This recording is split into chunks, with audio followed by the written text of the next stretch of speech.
Praise lord. మీ అందరికీ దేవుడి పేరిట నా హృదయపూర్వకమైన వందనాలు. ఈరోజు మనం ఉన్నాం కొట్టకావు నార్త్ పరావూర్ చర్చిలో ఉన్నాం. ఇది తోమా గారి 3వ చర్చి. ఆయన మొట్టమొదటిగా ల్యాండ్ అయిన ప్రాంతం పేరు కొడంగలూరు.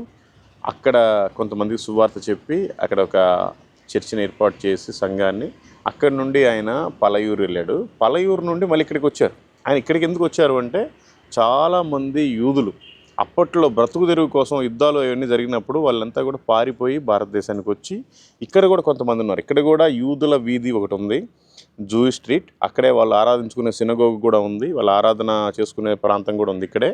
ఆ ప్రాంతానికి తోమా గారు వచ్చారు. ఎందుకు? మా సొంత ప్రజలకు కూడా నేను సువార్తను చెప్పుకోవాలి అని. 2 కిలోమీటర్ల దూరంలో పోర్టు ఉంది ఇక్కడ నుంచి. ఆ పోర్టు దాకా పడవలో వచ్చి ఆయన అక్కడి నుంచి బై రోడ్డు తోటి వాకింగ్ తోటి వచ్చాడు. వాకింగ్లో వచ్చి ఇక్కడ వాళ్ళ ప్రజలందరినీ కలిసినప్పుడు, ఇది యాక్చువల్గా హిందూ టెంపుల్. ఈ హిందూ టెంపుల్లో కొంతమంది బ్రాహ్మిన్స్, అయ్యంగార్లు, బౌద్ధులు, జైన్లు అందరూ ఉన్నప్పుడు ఇక్కడికి వస్తే, ఇక్కడ సేమ్ అక్కడ కోనేరు ఉంది, ఆ కోనేరు దగ్గర స్నానం చేస్తూ ఉన్నారు. వాళ్ళు ఊరికి నీళ్లు పైన చల్లుకుంటా ఉంటే తోమా గారు వచ్చి సేమ్ పలయూరులో చెప్పినట్టుగానే, మీరు పైకి వేస్తే ఆగవా నీళ్ళు, దేవుడికి మీ మీద ఇంట్రెస్ట్ ఉంటే ఆగుతాయి కదా అని చెప్పినప్పుడు వాళ్ళు వేస్తే అన్ని కిందకే వచ్చేసినాయి. అయితే నేను ఏది చూపిస్తాను, మా యేసు ప్రభు వారు ఆపుతారు, ఆయన అద్భుతకరుడు, ఆశ్చర్యకరుడు అంటే, ఆయన నీళ్ళు తీసుకుని పైకి చెల్లినప్పుడు అందరు ఆశ్చర్యపోయి నక్షత్రాలలాగా అప్పటికప్పుడే వాళ్ళు మారుమనసు పొంది బాప్తిసం పొందారు.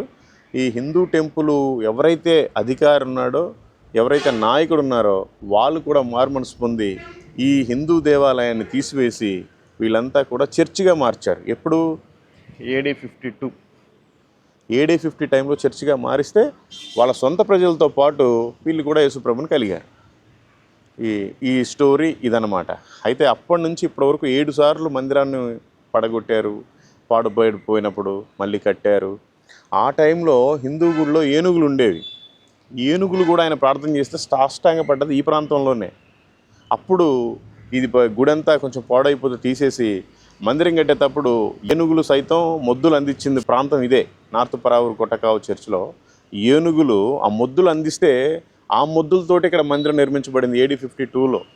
అంటే చూడండి, ఆయన ఎక్కడైతే వాటర్ పారుతూ ఉన్నాయో ఆ ప్రాంతంలోనే వచ్చాడు.